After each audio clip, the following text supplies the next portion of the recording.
y Conoce México traen para usted.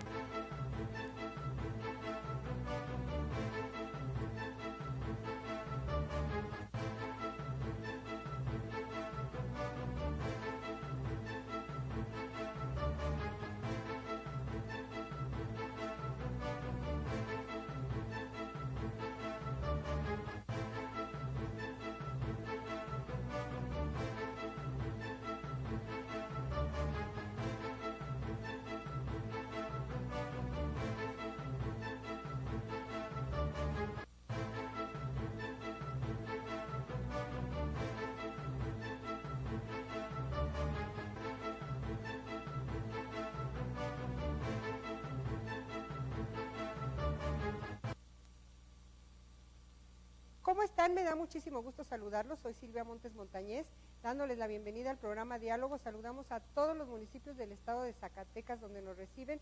Gracias por su fidelidad, gracias por interesarse en los temas que abordamos en este programa. Como yo les comenté desde la anterior emisión, marzo es el mes de la mujer ya por excelencia y me distinguen en este periodo precisamente mujeres que están haciendo cosas en distintos ámbitos de la vida de Zacatecas, especialmente en el ámbito de la política. Y hoy me acompaña una mujer que está actuando en ese campo, que es diputada local, pero que tiene una historial muy interesante en cuanto a lucha social que inició por ahí de los años 80, si no ahorita me lo va a aclarar. Ella es la diputada Eugenia Flores Hernández, perredista ahora, fundadora del PT antes. Bienvenida al programa Diálogo. Hola Silvia y hola a todos y todas las que nos escuchan.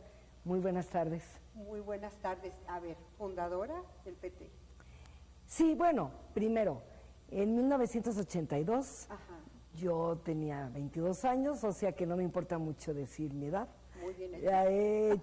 Para los cálculos, me incorporo al Frente Popular de Lucha de Zacatecas, en especial al municipio de Valparaíso, y en especial a hacer dos trabajos, una como era recién egresada de la Escuela de Medicina, me integro a hacer un trabajo de salud y nos integramos a hacer también un trabajo de asesoría y acompañamiento a grupos campesinos y grupos de colonias urbano-populares. Te voy a interrumpir. Entonces, 82, hay que acordar, bueno, interrúmpeme y luego nos vamos a lo de la... Te interrumpo bien rápido. Sí. Y la pregunta que te voy a hacer es bien sencilla y es la más simple. ¿Por qué? Ay, pues fíjate que no sé,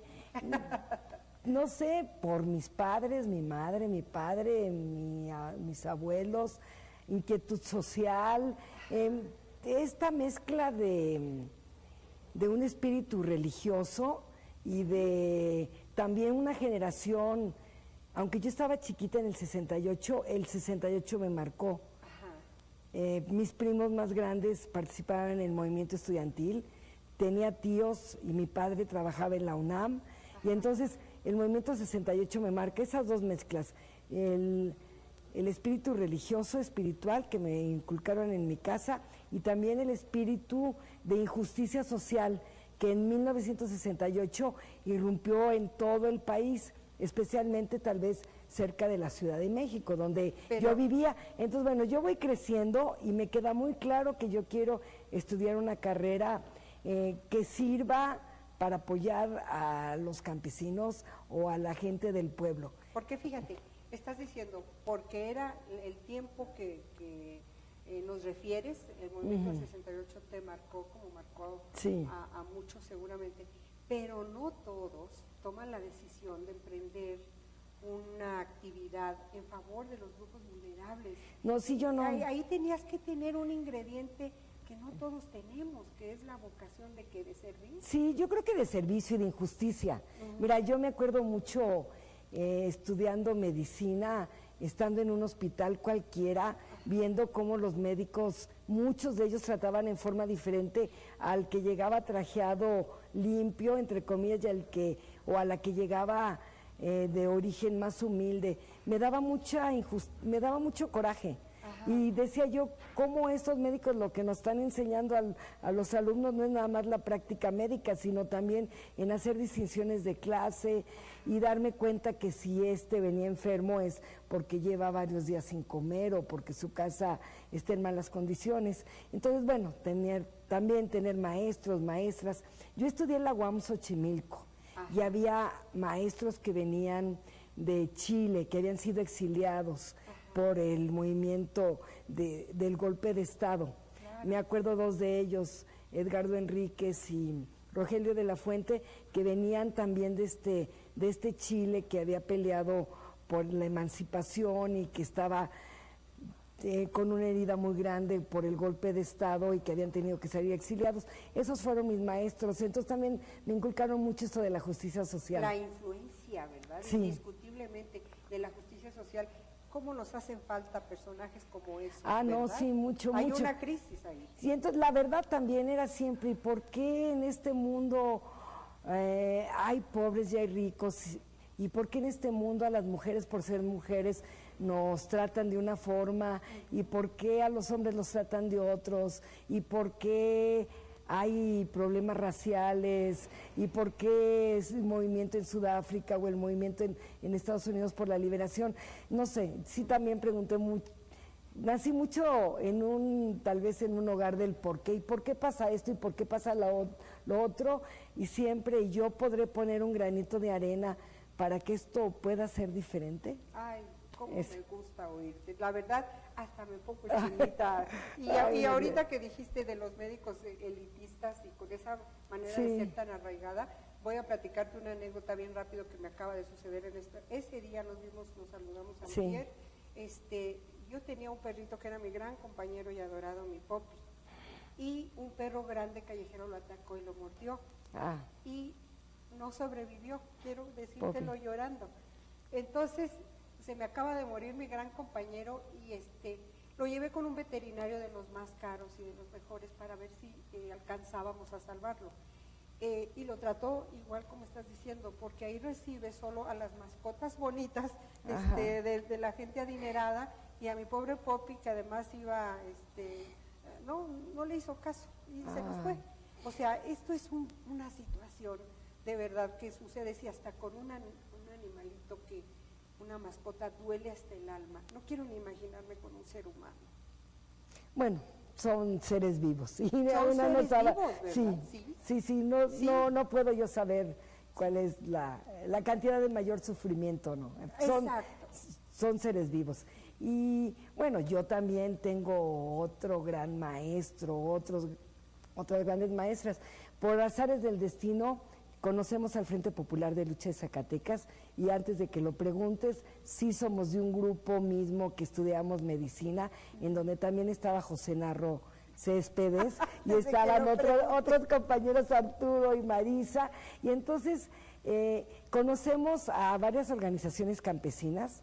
Nos unimos a este grupo de médicos que dijimos, queremos hacer trabajo no en las grandes ciudades ni en los hospitales, tenemos ganas de irnos a trabajar al campo donde hace falta más los médicos.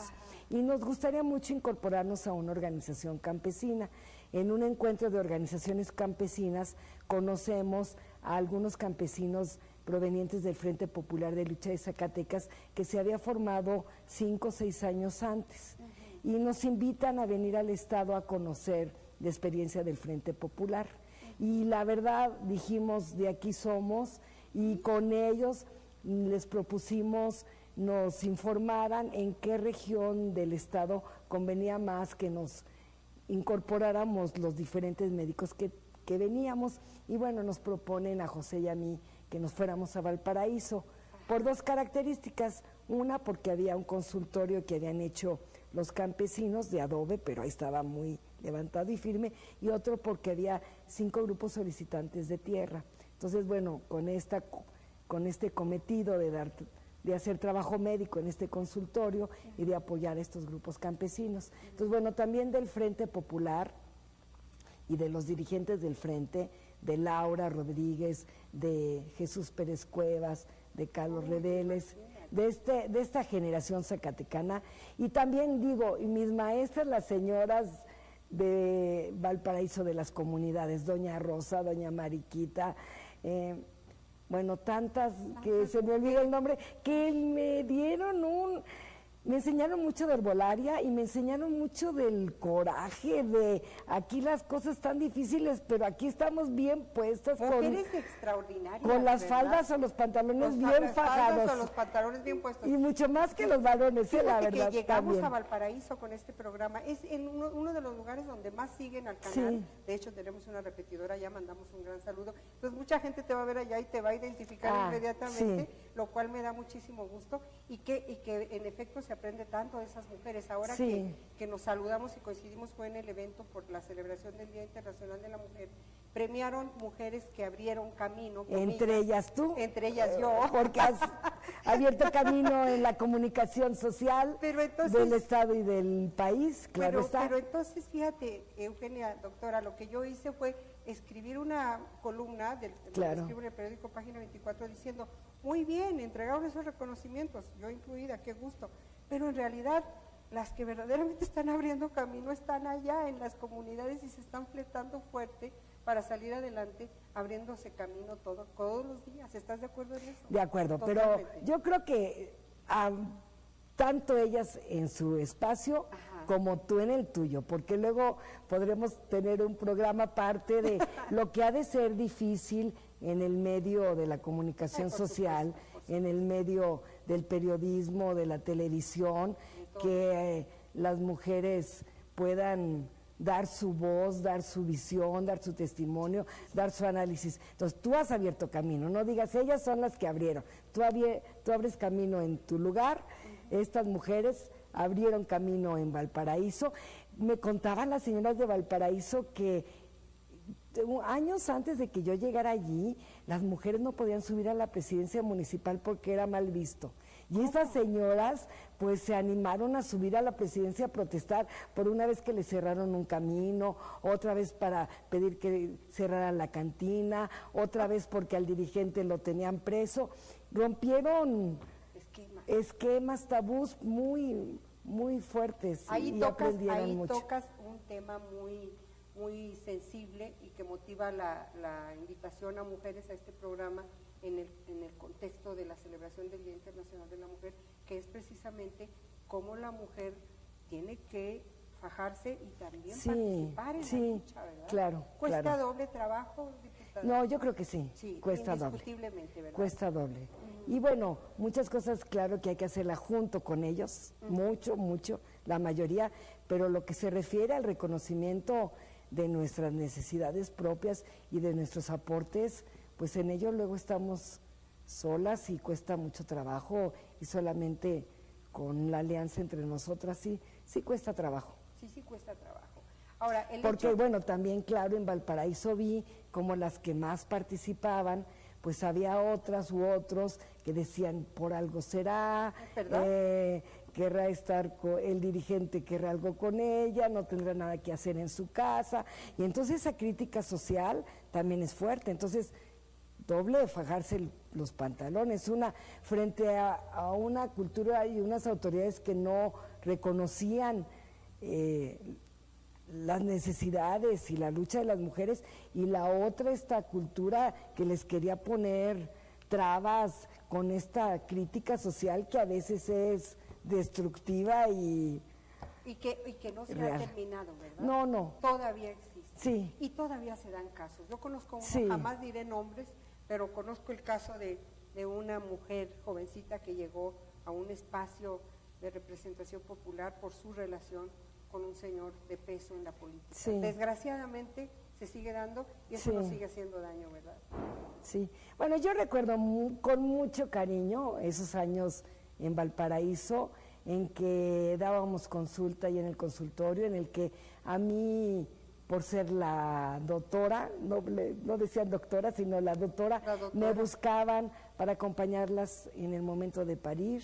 Aprendí muchísimo de esos momentos. Todavía me da mucho gusto estar en Valparaíso y que ver a jóvenes u hombres, mujeres ya bien hechos y derechos, decir, usted me ayudó a nacer, o eso me gustó mucho, ese momento maravilloso de la vida. Y luego sales de Valparaíso a entrar en otro proceso de la lucha social, ¿o cómo se da en el salto? Sí, yo de todos modos, una anécdota que a mí me gusta mucho referir, y más en este mes del Día Internacional de las Mujeres, es, yo me acuerdo que en un cuarto parto que estoy atendiendo ahí en Valparaíso, un parto como todos los demás, que eran partos muy cálidos en casa, donde estaba la familia entera como acompañando a la parturienta, algunos echándole porras, dándole masajito, y yo como esperando, bueno, a lo que me tocaba a mí hacer como médica, como partera. Y bueno, cuando sale ese ser humano, como la pregunta obligada es, ¿qué es? O sea, no cómo viene, sino qué es, lo pregunto. Y entonces ese decir que, es niña, y la maravilla, igual de maravilloso decir es niño, yo digo, es niña la maravilla al ver unos genitales de niña, y sentir todo el ambiente como de pesadumbre, y era, le toca venir a sufrir. Y entonces yo había estudiado, había leído feminismo, había leído a Laide Fopa, a Marcela Lagarde, pero es así como cuando me cae como un 20, como dicen muy claro, de que en este mundo a las mujeres, solamente por ser mujeres, se nos está ya dando el mensaje que nos toca venir a un mundo donde vamos a tener un plus de sufrimiento. Entonces yo dije, en ese momento dije, yo quiero seguir en la lucha junto a los campesinos, junto a los habitantes de colonias populares, pero me la voy a jugar con todo, a que es mi género, para que hagamos un mundo donde no a unas, nada más por ser unas, nos toque un plus de sufrimiento. ¿Y han cambiado las cosas un poquito desde Valparaíso para acá? Yo creo que poco. Bueno, ¿muy poco? Sí, bueno, estamos en Valparaíso como de 8 a 10 años, luego se da el proceso, bueno, yo tengo mis hijos, tengo 2 chicos, ser mamá te hace retirarte un poco, no totalmente. Pero un poquito. Sí, un poquito. Porque estableces prioridades hasta cierto punto, ¿verdad? Y también me interesó estudiar una maestría en antropología social. Y a José lo requieren más como asesor, primero en otros lugares del estado y luego en otros lugares del país. Entonces, dejamos Valparaíso a principios de los 90, yo a dedicarme más a esto de la maternidad y al estudio de la antropología social y a seguir dando consulta, pero sobre todo ya aquí en la capital del estado, y a José pues estar de asesor agrario en otros lugares del estado, como Tlaltenango, como Villanueva, como la región de Pinos, y bueno, a mí me toca más esta otra parte de acompañar como un poco más en la retaguardia, porque bueno, eso también es de las cosas que hay que analizar. Los varones luego tienen en su ciclo de vida, participan y se desarrollan en la política, y en cambio las mujeres, nuestra participación luego sí tiene que ver con nuestro ciclo de maternidad, las que decidimos ser madres, entonces estamos muy públicas, las que queremos estar muy en lo público, nos retiramos un poco a lo privado, cuando nuestros hijos son pequeños, y ya que están de adolescentes o de ya jóvenes, pues ya nos vamos involucrando cada vez más. Este sería mi caso. Ese es el caso de la mayoría. Y de muchas. De la mayoría también es el mismo. Bueno, sí. No, yo realmente como que elegí más el trabajo que ser mamá, yo solo tengo un hijo. Pero eso no cambia, ¿verdad? No cambia. Pase lo que pase. Sí, en dado caso hay que hacer muchas cosas para que cambie, que los varones le entren mucho más a un cuidado cotidiano, para que sea un trabajo común de hombre y mujer de los hijos. ¿Eso sí ocurre en otros países? Sí, claro. ¿Como por ejemplo? Como en los países Suecia, Noruega, estos países de esta zona norte de Europa, está muy bien legislado la obligatoria, y no nada es por obligatoria, es por cultura. Ya es muy claro que el varón sepa que solamente nace el niño o la niña, y él va a tener que tener muchas responsabilidades, que haya a nivel legislativo la licencia de paternidad igual que la de maternidad. Ajá. Y que cuando el niño se enferma, tanto el hombre como la mujer puedan pedir permiso en su trabajo. Es una cultura de mucho más promotor de que el padre cuide al niño o a la niña, ¿no? Que aquí hay toda una cultura de que eso es solamente un papel que le toca a las mujeres. Eso te iba a decir yo, porque está comprobado ahí que es viable, se puede, que los hombres se hagan cargo también de sus hijos, porque luego hay la idea de que solamente las mujeres nacemos con ciertas características, claro. Y no, el padre también puede perfectamente, ¿verdad? Claro. Pero claro. Estamos a años luz de lograr eso, sí. Sobre todo en el sector rural, ¿no? Pues en todos los sectores, ¿no? Sí, tienes razón. Desde lo típico que una dice, bueno, si yo de niña me regalaron una muñequita o un jueguito de té y al niño le regalaron un carro y una pistola, pues al crecer yo tendré un poco más de como de cultura o educación de que me va a tocar cuidar al niño, el bebecito que me toque, y al hombre le va a asustar que hago en la primera cambiada de pañales. Pero bueno, eso sí ya se está empezando a cambiar, pero todavía falta mucho más para que los hombres le entren al 100% a la paternidad y haya ámbitos laborales y legislativos que lo permitan. Ajá. Esto, entrando específicamente en territorio estatal zacatecano, ¿cómo andamos? Es decir, todavía estamos muy rezagados en ese tema. Sí, todavía es. Y claro que los cambios son a nivel legislativo y a nivel cultural. Pero sobre todo pesa y más. Y a nivel como económico. El nivel cultural es el que más pesa. No, bueno, y además en Zacatecas, obvio, que estamos en un estado, cuando llegué a Zacatecas me decían, es el estado productor de niños y productor de mano de obra de Estados Unidos. Entonces, ese es también un grave problema de que si nuestros jóvenes recién casados o recién unidos pueden tener un hijo, pero se tienen que ir a trabajar a otros lados, por cuestiones económicas, pues ¿cómo vas a promover que se queden a cambiar el pañal del niño o la niña que tuvieron? Eso no se puede. Además, una entidad de mujeres solas, ¿no? Sí, un sí. peso grandísimo, sí. Precisamente por el asunto de la migración. Sí, entonces, hogares que entonces llegaba el varón cada determinado tiempo a embarazar a la mujer y luego se iba, eso sí.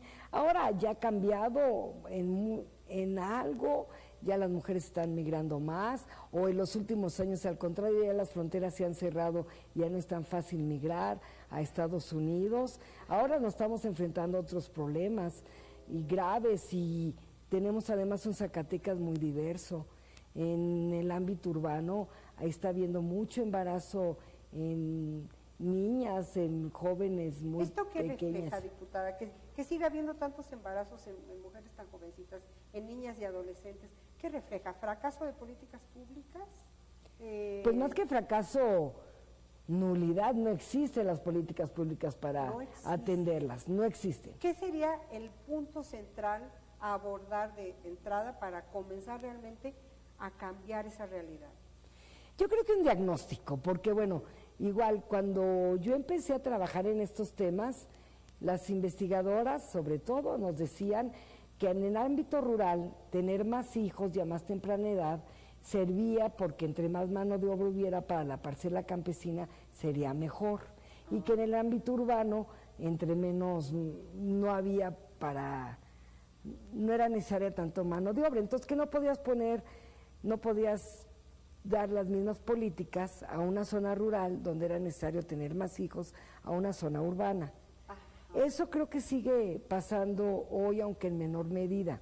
Creo que lo primero que hay que hacer, y es de los planes que tengo para esta legislatura, es que se haga un muy buen diagnóstico de qué está sucediendo, porque tal vez si yo te digo que la colonia España, aquí a 5 kilómetros de donde estamos hoy en el programa, hay niñas que se están embarazando a los 13, 14 años, tal vez sea por una causa diferente a lo que sucede en la comunidad de del Saladillo en Pánfilo Natera o en la de Santa Lucía Valparaíso. Entonces, lo primero es una investigación o un diagnóstico preciso de qué es lo que sucede, por qué. Tal vez haya factores comunes, falta de educación, falta de formación, porque luego hay información pero no hay formación, y como para, en dado caso, una misma política pública, no desarrollarla en forma igual en todos lados, sino desarrollarla adecuándola a la situación de la colonia El Orito, España, de la capital zacatecana, o en la población del semidesierto norte o sur o Valparaíso, más o menos. Lo que hace falta es un diagnóstico y no decir esos es por irresponsabilidad de los padres o por que los jóvenes están descarriados, que son luego diagnósticos muy frívolos y muy superficiales. Y eso yo creo que esa es desde aquí hay que hacerle el llamado a que gobierno del Estado, desde las instancias juveniles, desde las instancias educativas y de salud, yo quiero ofrecer lo que conozco de hacer investigación social en la maestría y un equipo de compañeras para hacer un diagnóstico cuantitativo y cualitativo de cuál es la situación de los jóvenes zacatecanos y cuál es lo que tenemos que hacer para que nuestros jóvenes en Zacatecas, que son ninis, pero dice uno, no es precisamente nini, que no estudian, no trabajan, sino son jóvenes ninis que tienen ya un niño o una niña, o 2, 3 que atender. Esa es la problemática de los jóvenes en Zacatecas hoy. Es una cuestión de verdad interesante que sí, estoy de acuerdo en que amerita un análisis inexistente, ¿verdad? Inexistente. Entonces, es imposible pensar en políticas públicas eficaces cuando no hay ni siquiera el análisis, un diagnóstico real. Y tarda mucho en hacerse no hay interés, ¿verdad? Yo creo que muy falta poco. De sensibilidad, de voluntad política. Sí. O falta de que llegue una persona con esa visión y esa conciencia, como es tu caso, y que qué bueno que estás en una curul y desde ahí puedes hacer algo. Pues sí, que espero. Bueno, tengo bastantes. Yo creo que la mayoría de mis compañeros tienen coeficiente. La cosa es darse cuenta, no todos, la cosa es darse cuenta y luego poner, antes que la agenda de mi grupo partidario, es pensar en los jóvenes. En general yo creo que poca gente está volteando a ver a los jóvenes, estamos volteando a ver a los discapacitados, que claro que hay que voltearlos a ver, a las personas discapacitadas, se me hace fundamental. Hay que voltear a ver a las mujeres, hay que voltear a ver a nuestros adultos mayores, pero a los jóvenes no los voltean a ver, porque mientras que a los discapacitados, a los adultos mayores, y desafortunadamente a nosotras las mujeres también nos meten en ese costal, nos ven como grupos vulnerables, pobrecitos, hay que darles algo. A los jóvenes los ven como peligro en potencia todo el tiempo, y entonces, ¿qué política pública se quiere hacer con un sector que no los vemos como víctimas, ni como sujetos de pensamiento y de acción, sino los vemos como esos probables, carga, ¿no? Como carga, y además carga. Probables delincuentes. Ahora, siento que se agota la idea de cómo atenderlos en el hecho de decir, hagamos de canchas para que hagan deporte, y hasta ahí llegó. Sí. Dejémoslos que pinten grafitis en determinadas zonas, hasta ahí llegó. Yo recuerdo un programa que emprendió Miguel Alonso Reyes cuando era presidente municipal, que se llamaba Chavos Banda, los Chavos Banda o algo así, y parecía que eso iba a tener mucho éxito, mucho arranque ahí entre los jóvenes, pero no recuerdo que el efecto haya sido el deseable, ¿no?, de transformar realidades, que hacia allá debería ir la política, ¿no?, a transformar esa situación, los embarazos tan tempranos. Y yo creo que hoy, a 3 décadas de haber empezado a participar a nivel social, desde la salud, desde el movimiento campesino, más bien desde el movimiento social, y ahora estar en una curul, como que una de las reflexiones que más me están pesando en mi vida actual es que no se puede hacer nada sin darles la palabra a los sujetos. Y entonces, Los jóvenes y las jóvenes tienen la palabra y debemos de írselas a preguntar y no decirles, les venimos aquí, como dijiste tú, a traer la cancha de fútbol, aplaudamos, sino promover que sean sujetos de pensamiento y de acción. Y eso sí falta mucho, y más en una cultura